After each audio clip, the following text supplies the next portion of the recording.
بسم الله والصلاة والسلام على سيدنا محمد رسول الله.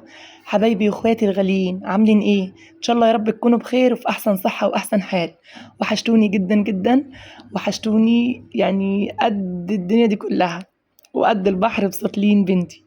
عاملين ايه؟ يا رب تكونوا بخير وفي صحة كويسة ان شاء الله. كل سنة وانتم طيبين.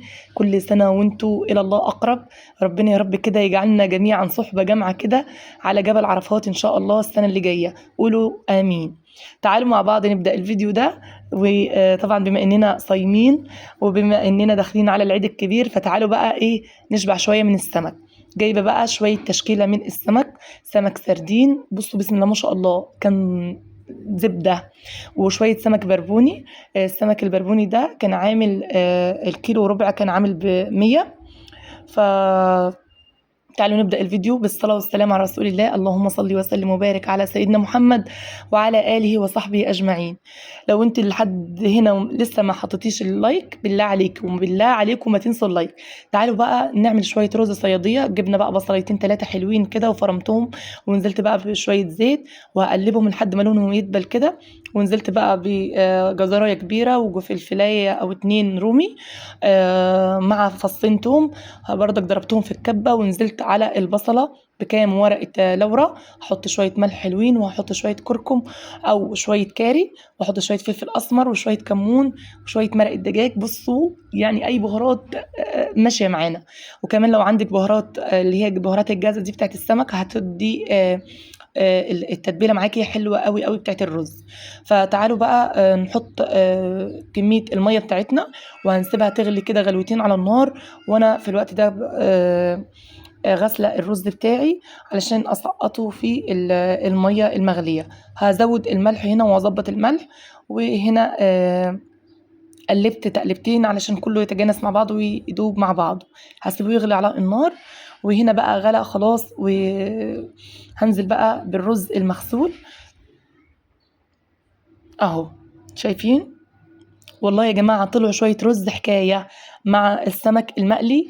يعني بصراحة فعلا كل أكلة ليها حاجات كده سبحان الله بتليق عليها. فيعني أنا بحس إن السمك المقلي ده ما يمشيش معاه غير الرز الصيادية. فقولوا لي انتوا زي انا كده ولا مثلا عادي ماشي معاكم شغال الرز الابيض. فبصوا بقى على التتبيله بتاعت السمك كانت روعه وكانت وهم. عامله بقى شويه توم مع شويه فلفل اخضر مع شويه كزبره خضراء. انا بعشق يا جماعه اي تتبيله سمك فيها توم وكزبره. عارفه لو انت اكتفيتي بالثوم والكزبره الخضراء بس قسما بالله لا هتدعي لي. والله يا جماعه بجد بدون اي اضافات تانية هم شويه الثوم وشويه الكزبره دول. يعني انا بحس انها يعني البرنس بتاعت التتبيله السمك كلها. فطبعا شغال معانا اي اضافات لو انت عايزه تضيفي اي حاجه. فهنا بقى انا كنت غاسله السمك غسله نظيفه مره واتنين وتلاته. وقطعت الراس بتاعته. تنظيفه سهل جدا يا جماعه ما بيحتاجش وقت خالص. آه، ما خدش معايا وقت بالمره زي ما بقول لكم كده.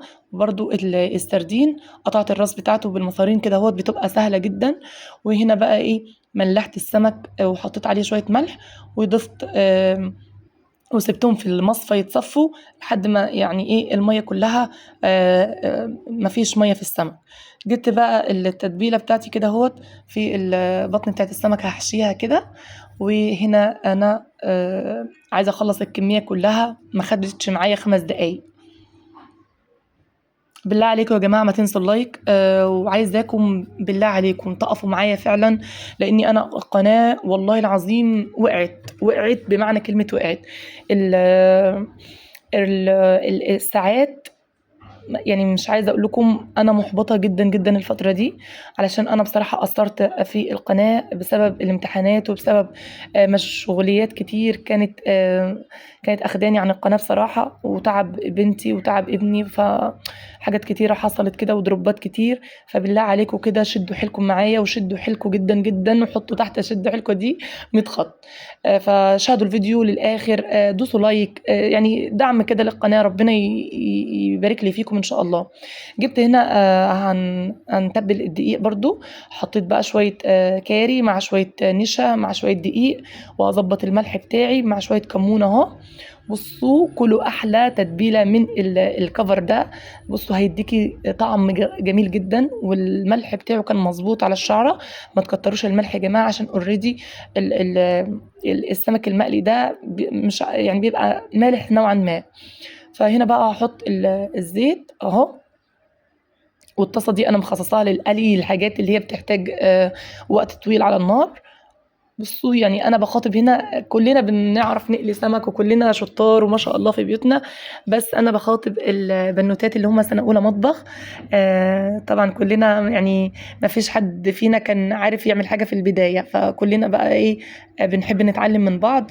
وهنا بقى فروحه كانت بتساعدني في تتبيله السمك اهو. اللهم صل وسلم وبارك على سيدنا محمد وعلى آله وصحبه أجمعين.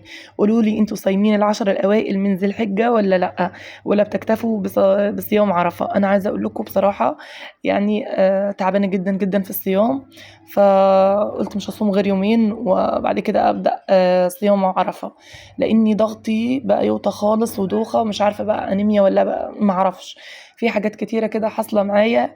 فالله المستعان، وربنا يشفي ويعافي كل مريض يا رب العالمين. اهو هخلص بقى التتبيلة كلها اهو.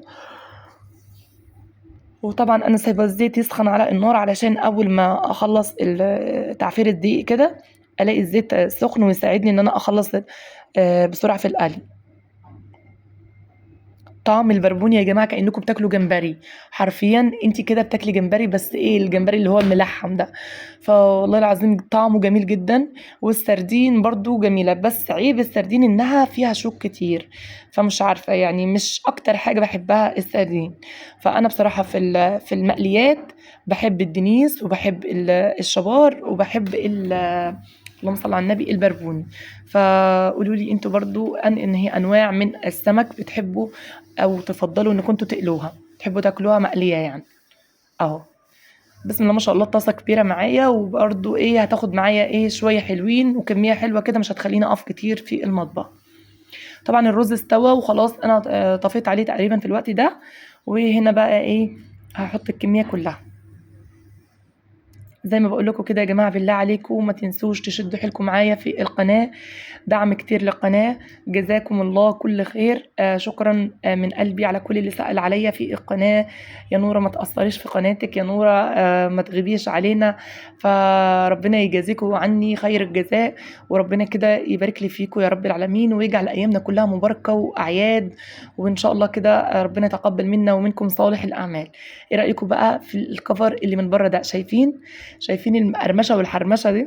فبصوا الشكل نفسه يجوع بجد. انا عايزه اقول لكم انا بصيت على الصوره دلوقتي وعلى الفيديو وجعت والله العظيم. فده كان الفيديو بتاعنا، ما حبيتش اطول عليكم. بالمناسبة يعني الكيلو كان عامل، الكيلو وربع كان عامل 100 السردين والبربوني. وده كان المنظر الرز بتاعنا. أتمنى الفيديو ينال رضاكم ويعجبكم. بالله عليكم ما تنسوا اللايك والاشتراك، واستنوا فيديو العيد عشان إن شاء الله في حاجات كتير عايزة أشاركها معاكم. بحبكم في الله، ما تنسوش اللايك والاشتراك.